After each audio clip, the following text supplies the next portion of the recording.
Hey there, fellow Alpiners. Greetings from sunny South Florida. I want to put this quick video together to show you what I did to replace and get rid of the anti-siphon slash vacuum breaker valve that's works with the built-in black tank flush system. In case you don't know, they fail a lot, and when they do, you're looking at a lot of water inside your camper. Unless somebody's in there to see it, by the time you notice it, you're probably going to have a big headache. So I'll show you what I did to get rid of it, and hopefully it helps.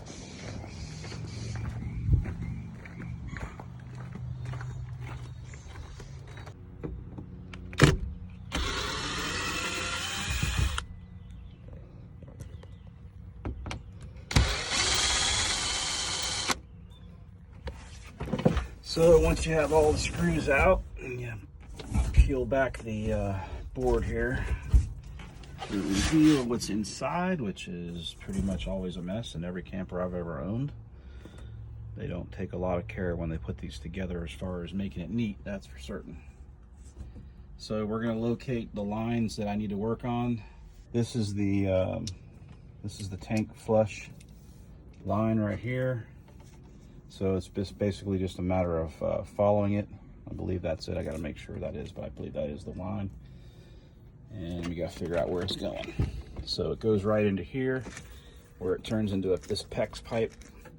And the PEX pipe, the white one, goes straight up, and that goes underneath the bathroom sink in this model, where it goes into an anti-siphon valve, also known as a vacuum breaker, which is designed to prevent any accidental back siphoning of the black water system into whatever freshwater system you're hooked into to flush it.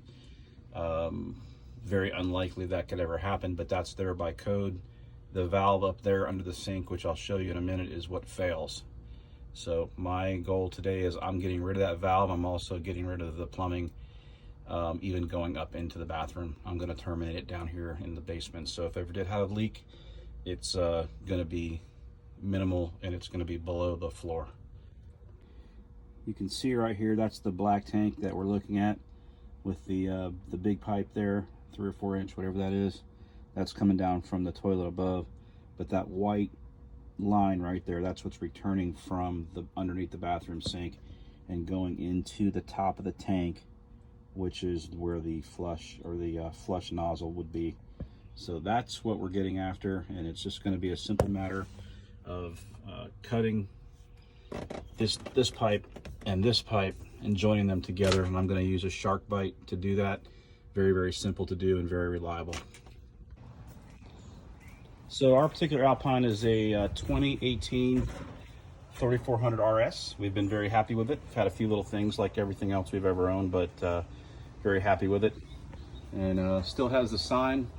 I was quarantining in here because of my job as a firefighter and trying to keep away from my family for a while, but thankfully things have been pretty calm here in our town. Not to say we haven't been affected, but it hasn't been as bad as we thought. So I'm not living in it currently, which was nice.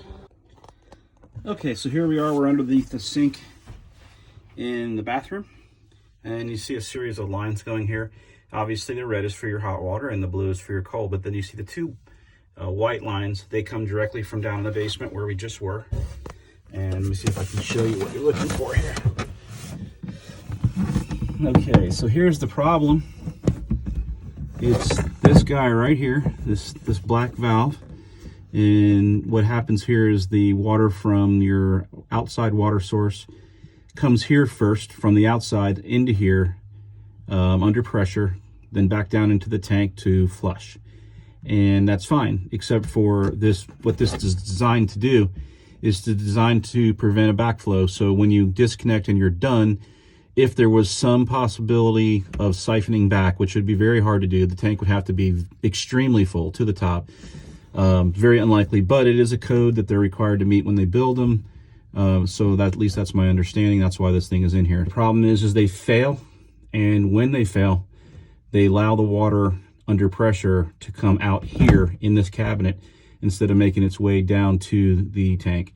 Obviously, if you're standing outside and your wife or your significant other is sitting in the truck while you're flushing, which is pretty much how we do it, You're outside, you're not going to know this is happening until you see water probably pouring out of the rig somewhere, and by that time it is too late. So you're going to have a catastrophe on your hands, and it can be avoided by getting rid of this thing. You really don't, in my opinion, you really don't need it. The alternative is you can not use your flush tank. There are some guys, I know Chuck is real happy with the back flush system, the Santa flush I think they call it, or Flush King, and I've used those too, and they do work really well, so you're not wrong if you go that route. Personally, I just wanted to keep this system because I think it does a better job, and I like the convenience of it, but I do not want to flood this thing. So this thing's going today. The other thing I wanted to tell you about this valve is I found this out the other day. I had a pretty horrible sewer type odor after I got out of the shower here the other day. Could not figure out where it was coming from. It was not coming from the toilet. The toilet had water in it. There was nothing else, and there's no way there was any odors getting past there. So I actually kind of sniffed around using my nose and located that source, and it was coming from here. It was coming from that valve. That valve is directly connected. That white hose right there does connect directly to the top of the sewer tank. So any odors that you have down in your black tank are also going to be inside that white pipe. So what happens is there's a diaphragm in that black valve right there, the anti-siphon valve. And when that when that diaphragm doesn't seat well, it's going to let air out, and that air is going to come out of the tank into your camper. That's what happened to me, and that's what really alerted me. I mean, I had already listened to Chuck's warnings, and I definitely listened to him because he knows what he's talking about. So it was on my radar already, but when I started smelling odors out of that, I figured this is a warning sign that that thing is about to fail, because it should not do that. So if you're getting strange sewer odors in your bathroom, check this. There's a pretty good chance this is what's happening right here to you. So that might be your warning as well.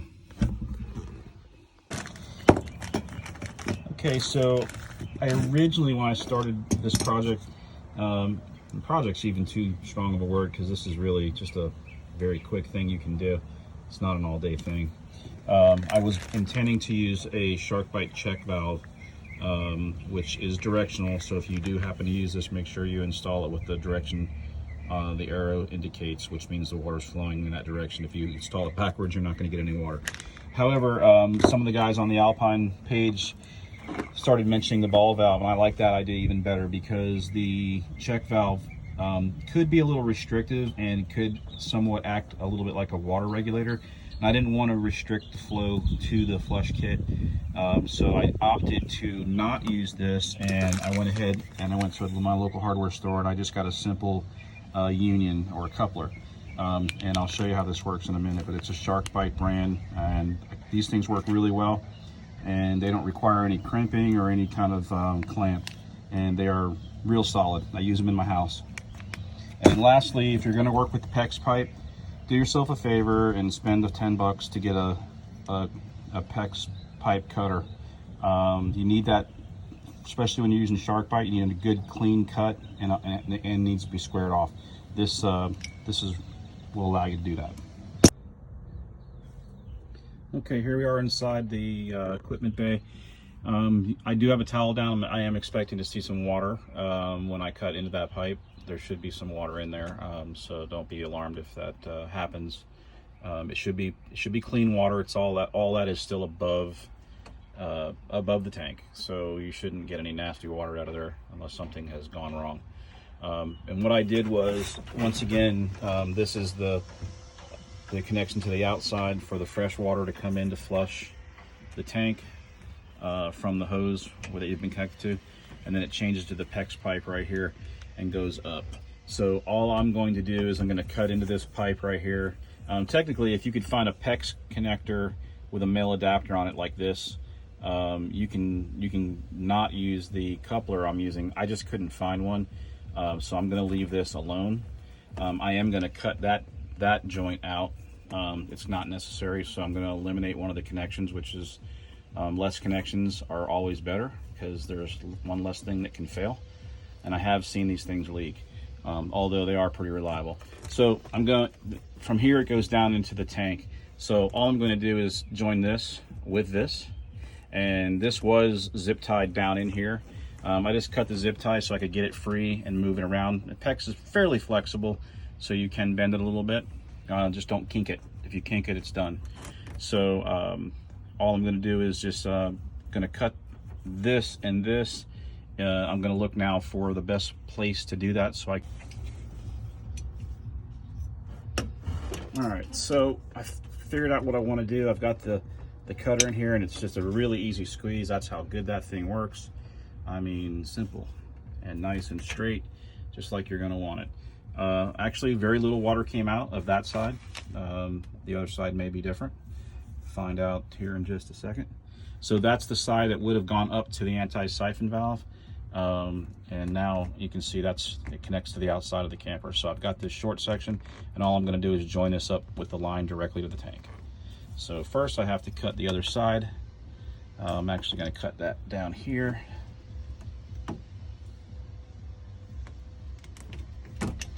Okay, that's cut.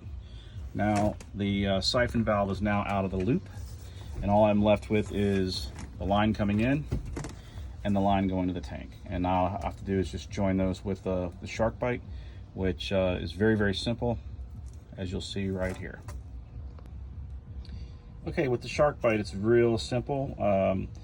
It's basically self-sealing. You just want to press the PEX pipe down into it. You want to make sure that it's bottomed out as far as it'll go, you'll know, and then pull back slightly against it, and it seats.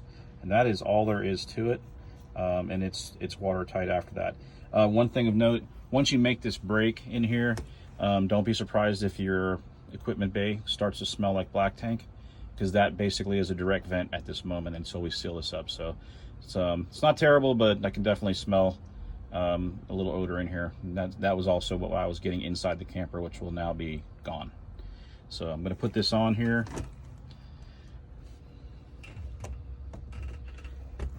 Basically, you just push it on as hard as you can. Once it's in here, I'm going to put the camera down so I can use both hands. All right, there it is. It's plugged in, nice and strong. You really can't break that apart unless you this little collar right here. These are removable. They make a little tool that makes it easier to remove it. It basically pushes this collar back in, and when that gets pushed back in, you can remove the pipe.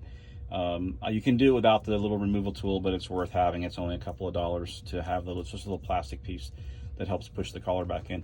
But that is 100% solid. I'm going to, of course, test it here in a moment and hook it up to the water at the house. So should be fine. But that's it now. It's one solid quick connection from here all the way to here, where it picks up from the flexible hose to the PEX pipe to this new union right here, coupler, and that's it, straight to the tank. It is no longer inside the camper, not in the living quarters anyway. So worst case scenario, if I sprung a leak, it would be out here and not inside, so that would be helpful. And also no chance I'm going to get any kind of sewer odors in there anymore, like I was getting when that anti-siphon valve was going bad. By the way, if you're in here doing this work, it's a really, really good idea to go and hand tighten every one of these you see. Don't over torque them, but I have had leaks here, not on my Alpine, but in previous fifth wheels I've owned. This is our family's third fifth wheel in the last 14 years, so like anything else, you do learn a few things. Over time, these things can come loose, and it's just a very simple matter of fact, that one's got almost half a turn on it. So I do try to make a point once a year or so to come in here and just get a hand on these. Don't put tools on them. They're designed to be tightened by hand. By the way, this is the back side of that Anderson can't leak valve, which definitely can leak. Not usually leaks in here, but it can leak water into your holding tank, your freshwater holding tank, and overflow it. They are replaceable. They make a better one now. I've actually had pretty good luck with this one. It's the stock one. Just by being careful with it, I've had it seal pretty good for me. But also you have those connections on the back of your hot water heater. Obviously your model may be different than mine, so Might not be that easy to get to yours, but definitely tighten those things down so you don't get a nasty surprise. Also, another thing you can look at, that's the underside of the shower drain.